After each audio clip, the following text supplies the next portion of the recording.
Can you pass the Trail Scuzzball test? It's coming up right now. Right now. Hey, everybody, this is Derek, and with me today is the only man who uses pine cones as Q-tips because his ears are so huge, Carl Mandrioli. What's going on, buddy? Thank you for that, my friend. And with me today is Derek Somerville. He's a man that thinks it's good manners to knock on a refrigerator door before opening it, just in case there's salad dressing. Wow. I needed a minute there. Well, you know what? We're going to talk about manners today because you struggle. Let's be honest. Wow. Manners are not your forte. You're right. And I think we should dive into this because this is an important topic. We've got a Trail Scuzzball test. People without manners, people that are just a little scuzzy on the trail. And before we even get into it, like, do you feel like you're going to qualify? Well, I mean, if you're walking around camp in your underwear, I think I'll be just fine. I think I have nothing to worry about, actually. This is not a comparison test. This is not compare and contrast. You're right. Just, are you going to pass? I hope so. And I guess does pass mean you're a scuzzball, or does it mean you're not a scuzzball? Is really the question. It's for the masses to decide, Carl. It's for the masses to decide. It's fine. Okay. All right. So we haven't done like a test-based episode in years, actually. No, so that's true. I'm a little nervous for you. Did you give yourself this test? Are you scuzzball worthy? Like on a scale of 1 to 10, 10 being like ridiculous scuzzball, where do you fall in that? I think I should. Let's get what you think your grade is, and then maybe I'll give you what I think it is after these questions I hear. Yeah, I guess it depends. I have my list of questions. You got your list of questions for sure for the test. It depends on how you. It depends on the questions that are thrown out, because I'm obviously tailoring my questions for you. You're tailoring your questions for me, but I feel like I'm a people pleaser, so I'm typically like a doormat on the trail, and I'm trying to make friends. Doormat. It's a big word for you, doormat. Yeah. Well, I guess we'll find out the truth. I think we will purge out the scuzziness of each other. I'll say this. If I come across a trail scuzzball, which I do from time to time, I'm not shy about letting them know that they're a scuzzball. Really? Yeah. So if you got Mr. Scuzzball on the trail, he's saying what? What's he saying? It's just inappropriate No. things? It's like it's not usually a saying. It's usually, or he's just rude. It is. Yeah, just rude. So like the most recent scuzzballs I came across there was a mountain biking club, like a club where they had matching jerseys. So I knew that they were good mountain bikers. I knew that they should know the trail rules and trail protocols. The jerseys gave that away? The jerseys give it away. And they were just riding fast. And they're coming around corners, and I was out on a trail run, and they're literally riding me off the trail where I had to like seek refuge off the trail. The front guys. Like, did you dive off to the side? I should have. What'd you do? I should have been more dramatic. That's a good call. That's right up your alley. I was gonna say, I mean, I don't know how these clubs work. I don't live in your neck of the woods, but is there like an audition for these clubs? Do I just pay like a $20 membership fee and I get my jersey and everybody just assumes I know the rules and stuff? I was hoping to come across from the parking lot to find out about that so I could look their club up.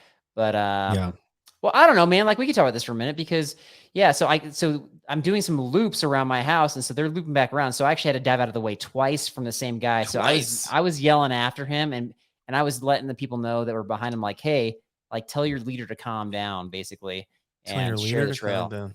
Yeah. Okay, and I think it might have even been on the same trail run where you can tell me, is this a scuzzball reaction or not? So I can see a ways ahead of me. I'm coming down a hill, and I can see there's a lady who's also out for a trail run, and she's running at a little bit slower pace. And so it looks like I'm going to catch up to her, but then she stops to walk. All right. So then I like a minute later, I catch up to her, and I'm like, I try to be encouraging. So I say, come on, you can do it, as I'm running by. Ooh. Yeah. All right. Well, okay. Before I tell you her response, is that not appropriate? Like she was running, so I know she's on a run and she's walking now. I'm trying. I think that's 50-50. I think that's 50-50. Okay. I think it depends on the personality. I could see somebody being like, whatever, I'm just taking a break, or like, you know what I mean? Like, you think you're better than me? It's not a competition. No, I didn't say I was better at all. I was trying to be encouraging. But you might imply that with like, you can do it. Like I didn't say that. I didn't use that. I don't know how you said it. Say it. How did you say it? You're running by. Oh man, how did I say it? Come on, I'm not panting. Come on, because we're on the downhill. So I'm like, come on, you can do it. Oh, you're on the downhill. Yeah. Save the knees. No. Save the knees. She responded with, "I'm a professional ultramarathon runner." That's what she said. Exactly, Scuzzball. She took it personally.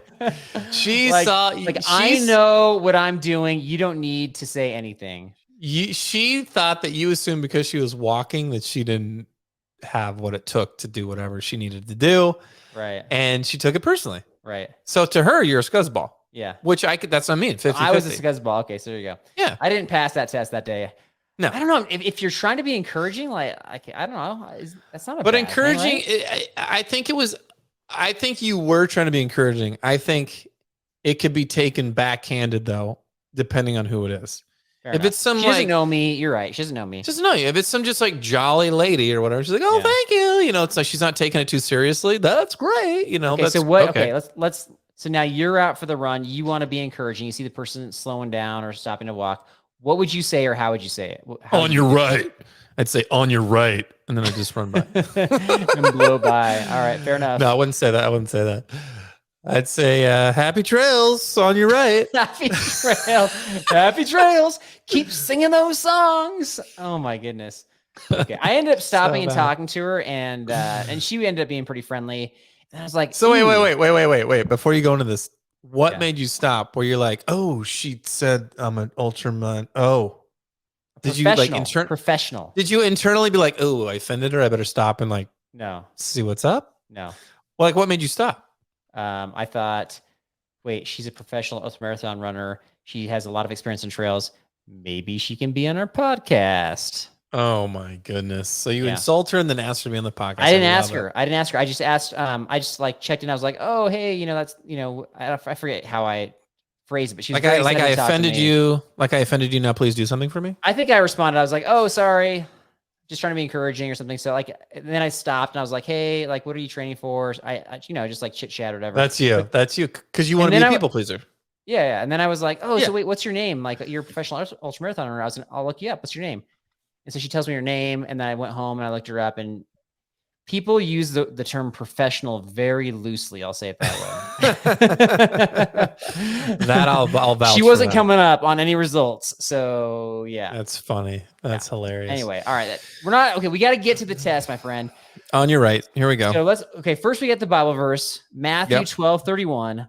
Love your neighbor as yourself. And honestly, I was doing that. Like I would want to be encouraged that way. And so I was just simply treating her the way I would want to be treated.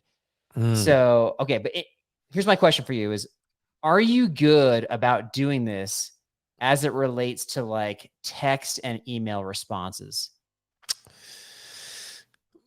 Like, am I being encouraging? Like, what's the question? Like, am I being encouraging with those responses? No. Are they timely? You your neighbor as yourself. With my responses. I'd say, I don't think I'm perfect. No, I'd say, I think the motive is like 90% to being, do that. You can't have, that's the bar. You can't set the bar at an impossible height. That's not appropriate. To be, am I that effective? I don't know. You're like 30 to 40% effective. So if you're like, I'm going for 90, like it's just not going to happen, dude. What are you talking about? Like for somebody to not take something the wrong way? No, I'm talking about like somebody sends you a text, they ask you a question. You respond within a day or two. So you're talking response time? Response time, yeah. Or response at all. Not even response at all, because non-responses would be like infinite response time. A response at all. Yeah, I mean, I have not been perfect. I'd say,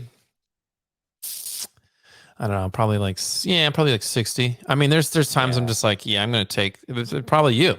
I mean, I take some time to answer you even. So, or I get busy or other things come up and it's like, oh, this isn't a priority right now. I'll just deal with it later. And then you like forget about it. And then, you know, we'll you get work multiple on that. We're 10. gonna work on that. And I don't know how we can work on that. Yeah. I want you to love your neighbors as yourself as it relates to email and texts. I think less of that is probably better actually. So, but you know. Okay. All right. Anyway, so we're gonna try to love our neighbors as ourselves on the trail with different trail social skills, manners, scenarios here. So I think that we should do this. Like I have a lot. So I'm gonna run through my list and then you want to run through yours and we'll figure this out. Yeah. Okay, sure. Okay. Yeah. So here's how I'm gonna phrase it is if you answer yes to 3 of mine, you can consider yourself a scuzzball. Got it. All right. So, and not just you, Derek. I mean, everybody else can play along. And so, and if you are a scuzzball, then you should probably just like backpack solo. Maybe and we know these.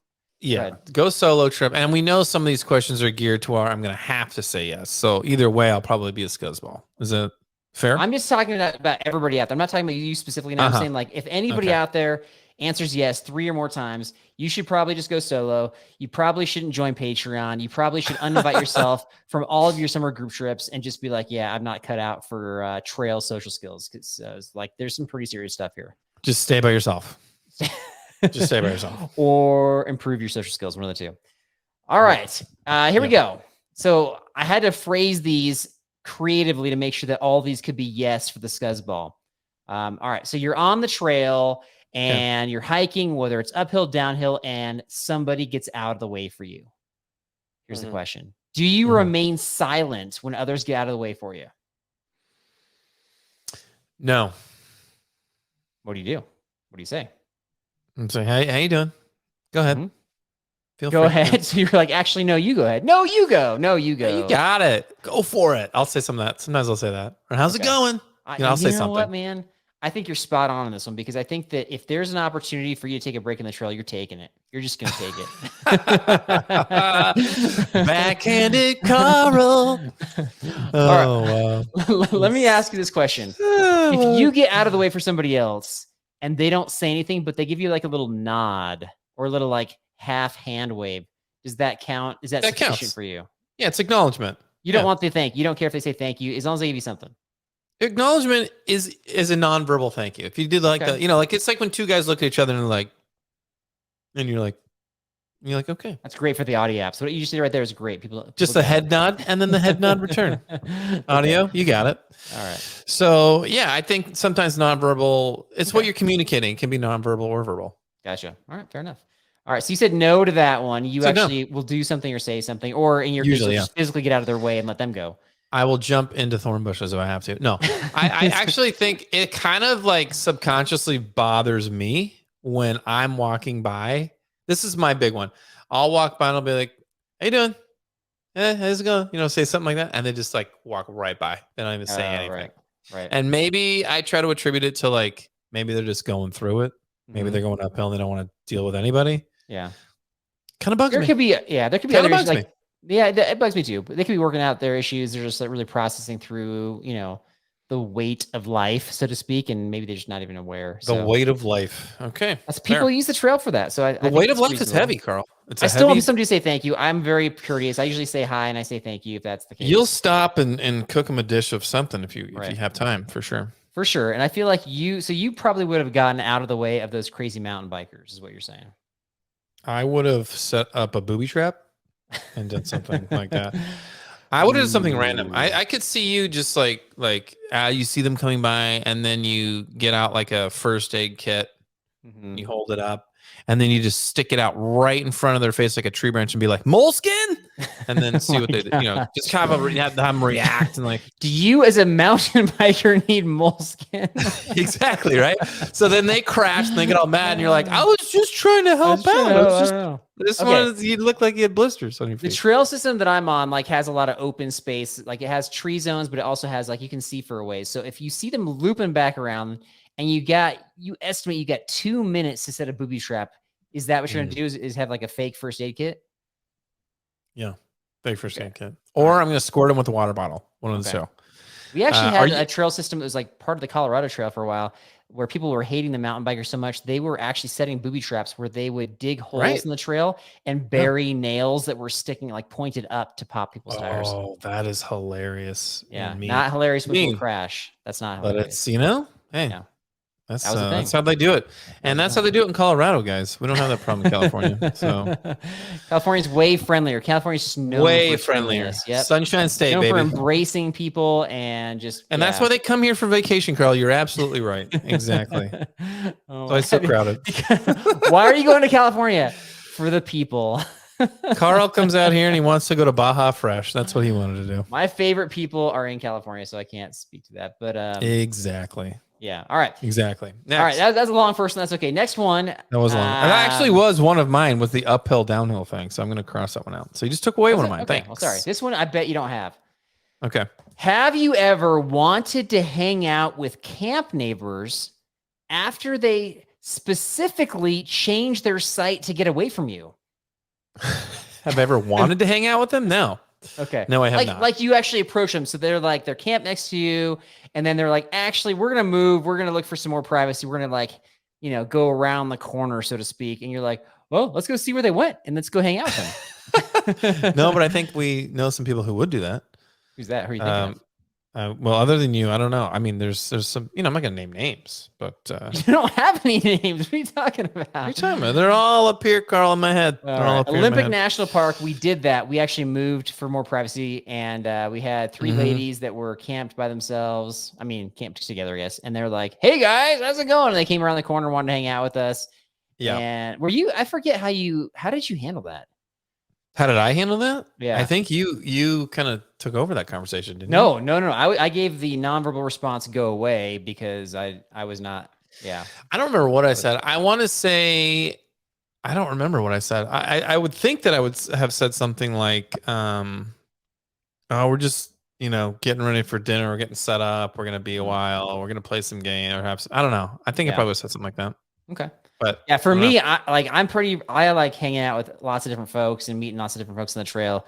But when we have our July trip, like I'm very protective over our time with that, and I'm not looking to connect with others at that point.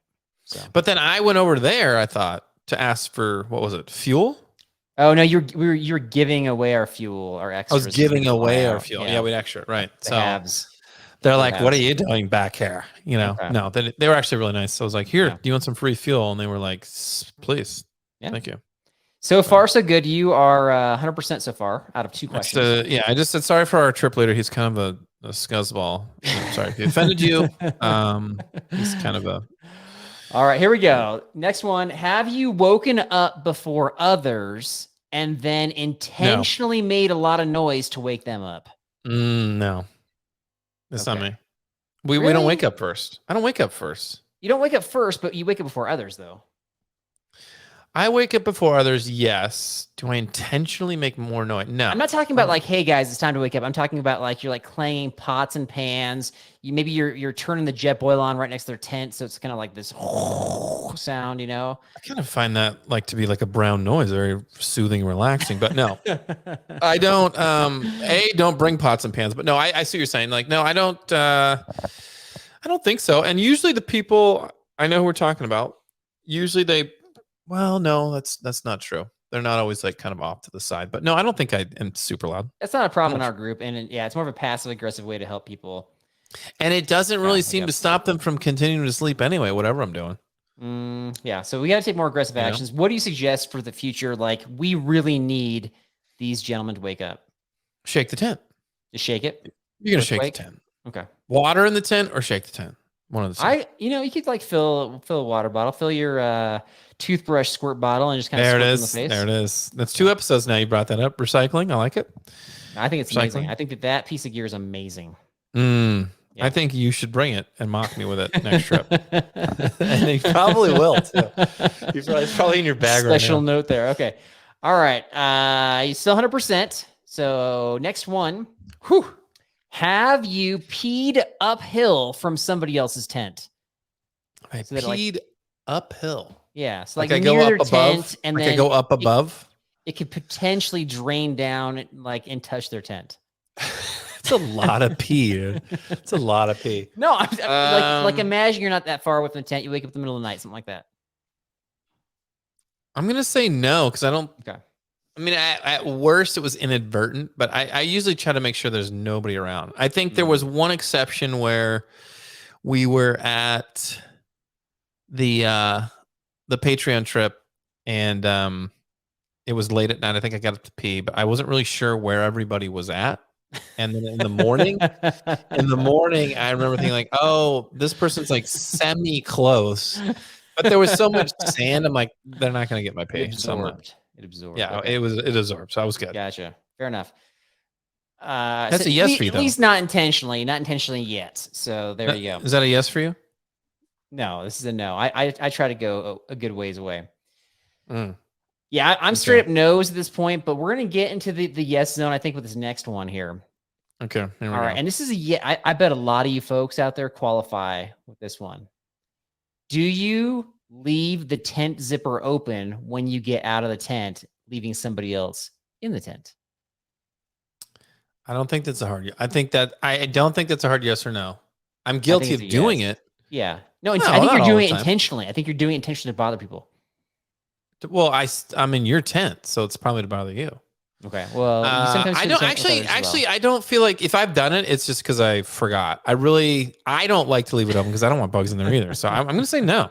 Okay. You forgot in that whatever that was, that 30 seconds of unzipping to leaving the tent. You're like, what just happened? I mean, if I messed it up once or twice, that's on me. Usually it's the person that's in the tent still's calling after you saying, zip it shut. And you're just literally like looking at them, staring them straight in the eyes and saying, no. Yeah. Right. Okay. No, I'm not going to do it. No, I don't do that. You do. I don't.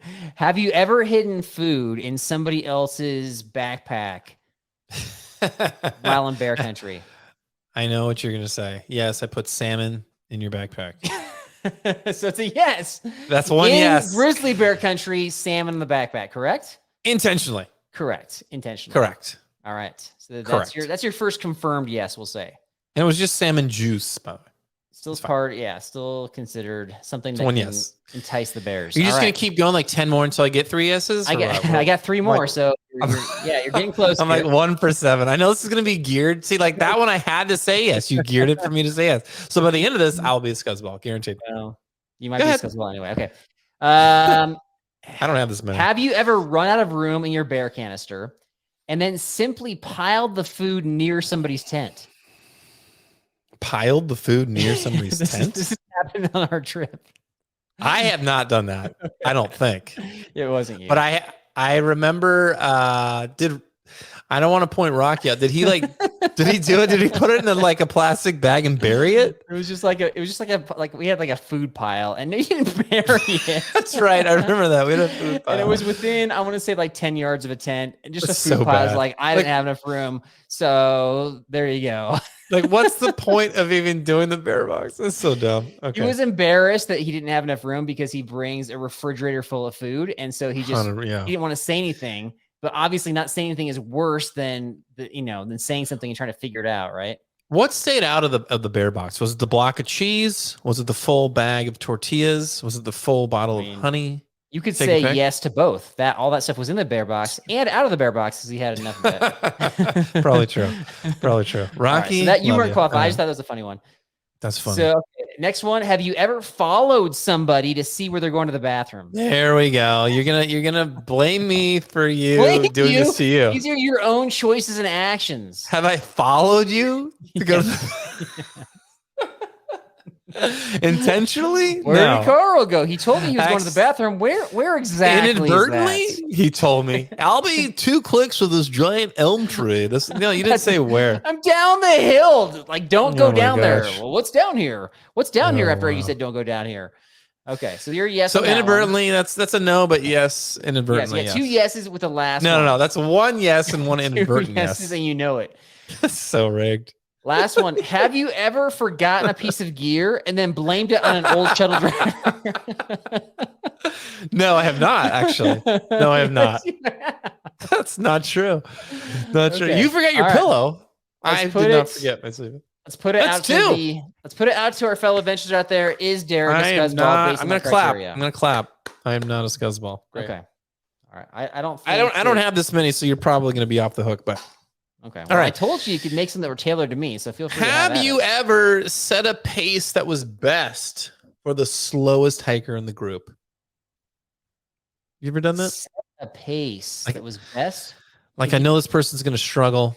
I'm gonna set that pace so we stay together. I do not do that. You don't do that. No. Okay. But why is that? You think that was inappropriate? I should have. What you're saying? I think that is. Do I think that's inappropriate? I think. I think it's scuzzy to do that.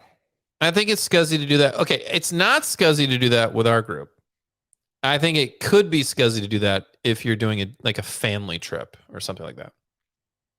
Why? With kids. I think you're confusing yourself. You feel like if you set the pace so that your kids can keep up, that's scuzzball action. No. I'm saying, have you ever set the pace for somebody who's slow? Okay, let's reword this then. This isn't good for you.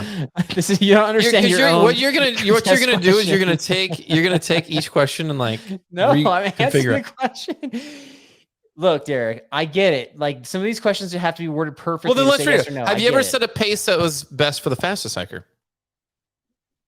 I feel like the pace I'm setting is not. See, this is where you're explaining it.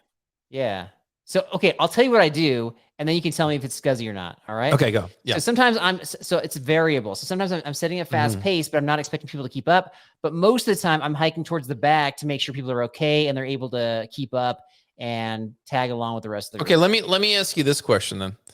Let's tag along this question. When you see somebody who's fallen behind catch up to you to take a break, you then wait about 30 seconds. And you're like, all right, you ready? Let's keep going.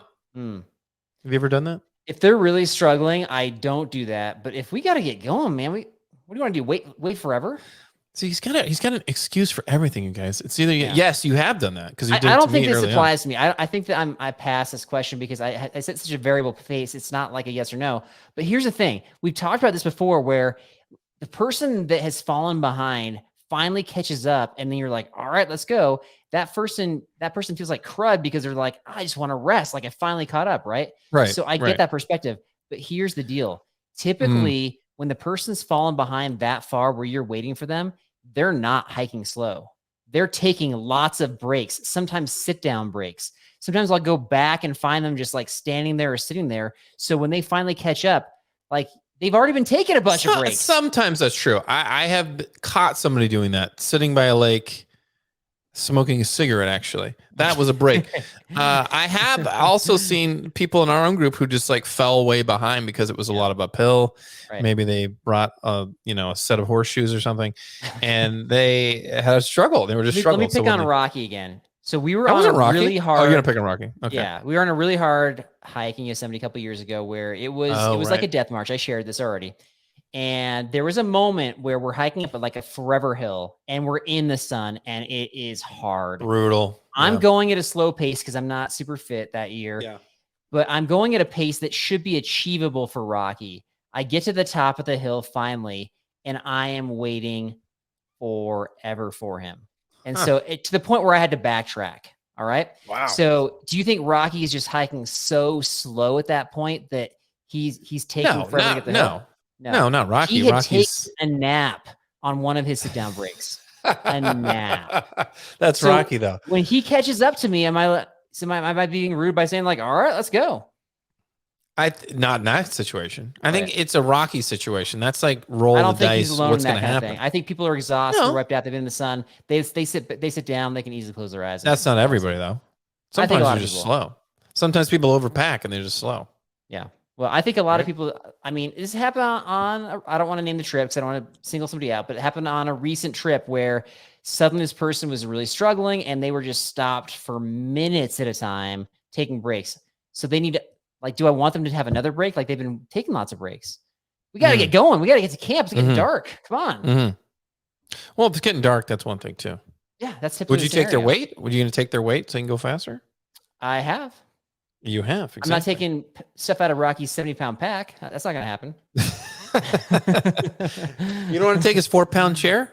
I don't want to take this. Yeah. That's up to you. All right. So you're saying no for that. We're picking on him and he's not defending himself. So we got to, Rocky, please react to this episode and share with us, if anybody can take it, it's Rocky. It's true. Okay. Right, so what's the next one? What's the next one? Is you got to go to the bathroom. Have you ever had to walk through somebody else's campsite to go to the bathroom on your way? That's a good one.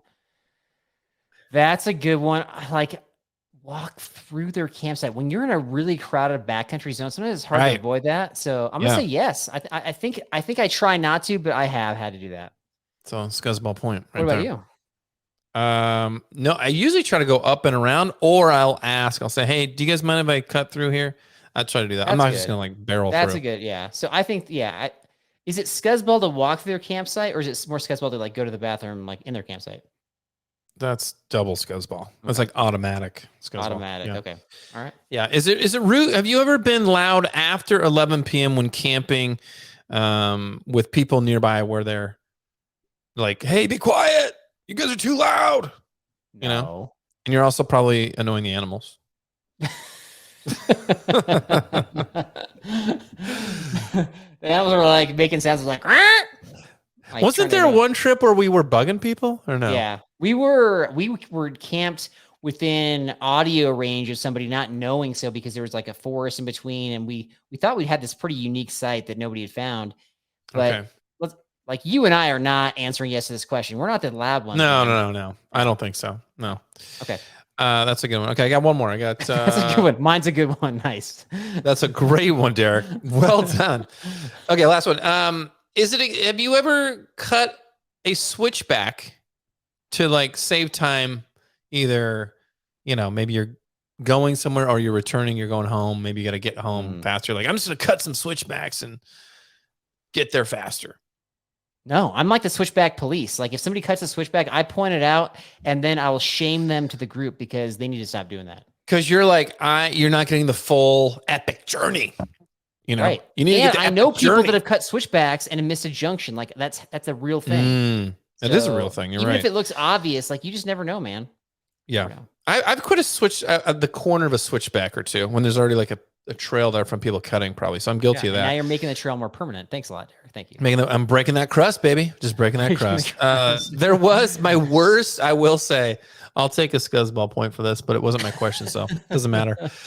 When I was actually, how old was I? I think it was like 10, 11, 12, maybe something like that. And we went to Yosemite Valley. And my sister, brother, and we all hiked up. We were like, let's go to Half Dome. But we only made it up to the falls. It was like a 6-hour hike. All I had was like a day pack, right? So I'm like, I get there, I see the falls, and I'm like, I'm not going any further than this. This is ridiculous. So I was like, I'm going to get back as fast as I possibly can. And I think I cut every single switchback. I mean, I just went straight down. Right. And made it back like in less than half the time. That's 2 points. That's not 1 point. That's 2 points. Is that 2 points? But I was 10. So is it naivety? Oh, you're 10. Naivete? Okay. No. Well, did you not know the rules? No, I didn't know the rules. Oh, no, that's fine. That's a Scuzzball point for whoever's leading that group. Well, nobody was. We just you're 10-year-old by yourself out there. Well, with my brother and sister. I'll give it to my sister. She's the oldest. Right. It's her fault. All right, fair enough. It's fair. All right. 10 years old. So you are not a Scuzzball. You were close, but not. You're not a Scuzzball. And you are as scuzzy as they come. So there we go. not really accurate, but all right. Maybe you're blind. I don't know. That's good. We got some. We don't have trivia. This is we don't have kind of like a trivia-based episode. Not really trivia, but it's a question-based episode. So we're gonna I've got a crazy story in my tidbits section coming up right after this. All right, my friend, I got a couple tidbits. First one, this story came out last month. I'm not sure if you saw this. Did you see the bear that got into the soda? No, what was it? Is this new? This is a new story? Like last month. I don't know. Okay. Depends on when this episode's released. But so you've heard of like the cocaine bear, right? Yeah. Did you see that? I did not. I kind of want to I didn't even know it was out until some lady told me her son and her were going to see it. I'm like, cocaine bear, that's a real thing. And then I looked at it. I'm like, oh, this is kind of interesting. I didn't see it though. Is watching Cocaine Bear a Scuzzball point is the question, because it got nominated for something, I believe. For scuzziness? Probably. It's like loosely based on the real story. It's basically just like a horror movie. And so horror movies. It's like Cujo. Is it like Cujo with a bear? I didn't watch Cujo. I mean, you sound like you watch a lot of horror movies. I watched it unknowingly when I was a young preteen. 10 years old after you got back down the trail from Yosemite. Exactly. We were like, let's watch Cujo. And I was like, what is this movie? Scared the bejesus. Okay. I don't watch horror movies at all. And so I would not watch that movie. But so this is like Soda Bear, basically. The bear went through like 69 cans of soda, like cola, orange, like all that stuff. Like drank through that. I imagine there's probably a little bit of spillage going on. Where was the bear drink at? all the soda. Didn't drink all the soda. No. Okay. Where was the bear at? Like he's puncturing and spraying all over the place. Probably? Oh man, I wrote this note down. I think it was like in a garage or something or a car. I don't know. Either way, lots of soda, and this is in British Columbia if you want to know exactly like the location. Okay. But didn't drink all the soda. It actually stopped before consuming the diet soda. Makes sense. Like left the diet soda. As he should. What life lesson can we take away from this, Derek? Diet soda is horrible, even for animals. It tastes disgusting. It is. What about like a Zevia, like the stevia-based soda? That's like 0 calories, no chemicals. It's all about. I know those are your favorite, and those are my nephew's favorite. Okay. I find them disgusting. Okay. I really don't drink anything carbonated that often, but if I did, it wouldn't be those. I think half of my family likes Diet Coke, and I'm just like, I don't get it. Yeah, I don't get it. It's bad for you. I had like an addiction to Coke Zero for a while. I actually still really like it, but I know it's terrible for you. But you know who else knows it's terrible for you? The bears. So the bears can figure it out. Yeah. So let that be an encouragement to you folks out there. So imagine the bear, coming up behind you on the trail saying, "You can do it. Give up the diet soda. You can do it." If the bears know, they're there to help you. That's why they're out there. That's right. Okay, so from a few episodes ago, we talked about when animals attack, and Buck716 on YouTube had a response. So we went through like a whole litany of animals. He's like, "What about dealing with cows on the trail?" I guess he got charged by a bull at one point. So, so you get attacked by a cow or a bull. Like, how do you handle that, Derek? Stop, drop, and roll. No, I don't know. I think I will say I was in. You get a bull. I don't know. I mean, I wouldn't even know. I have been on the trail. This was a trail. I was hiking actually in New Zealand, and we went through somebody's farm to get to where we were going. And out of nowhere, we find ourselves, me and my buddy, in the middle of like 50 cows. And I'm like, no, cows are cows, right? I shouldn't. But when I was in the middle of 50 cows, I kind of felt intimidated because I'm like, if they get spooked or something, they're so huge, they could just knock me over and then like walk on me. So I was like, I think we should just gently kind of just pitter patter around them and go off trail, even though I might be breaking some crust. Yeah. Avoid. I don't know. But the bull, I don't know. That's a tough one. Yeah. What are you going to do? Get your camera out? You probably get your camera out. For a cow? Did you taunt the bull? For a cow? No, like if it's a bull, like are you going to take off your red jacket and try to like, hey, come on over here, buddy? Yeah. I think you're still confused about that episode we did a while back, where you think that the episode is how to avoid animal attacks, and it's not. It's when animals attack, and you're like, well, pitter patter around.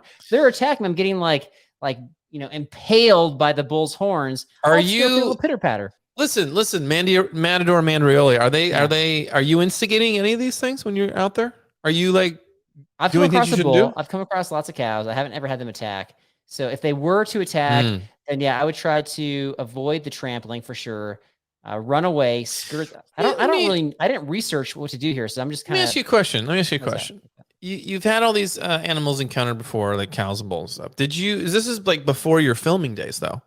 What if you were out there now and you had like the camera going and the tripod out, and you have the drone? I don't know, whatever you take out there.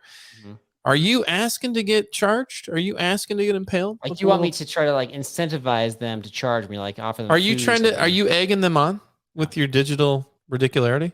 No, I'm not that level. I'm definitely not in the safe zone, but I'm not in the ridiculous zone either. So okay. Yeah, I don't know. Go ahead. I was gonna say, as long as your recording devices don't have like large red blinking lights that are gonna irritate them. Okay. That's good advice. Good advice. Yeah, just note Buck716. I don't think we solved that problem, but we appreciate you posing it to us. So there you go. You got last one is we've got some Patreon episodes. We've got let's see here. What was our June Patreon? We talked about backpacking trends that are setting the world back 20 years, things that are getting trendy that are actually, old school things that shouldn't be happening. We got that. And I added a new Patreon trip as part of our, what is it? Red Peak Pass FKT loop. So we got that going on Patreon. I'd love to have you join the family. We got ad-free episodes. Every episode is ad-free. Skip the ads. Nobody likes ads anyway. So ads are boring. Yeah. With that, my friend, that's all I got. That's all I got. Guys, always a pleasure to have your ear on us. I don't know how you do it, but you do it, and I love it. Appreciate it. Check us out at Backpacking Blisters Podcast on the social medias, YouTube, Instagram, all that fun stuff. We will see you next time. If you need some soda, Carl's got a lot of empty cans with bear marks in them because he took pictures of the whole thing.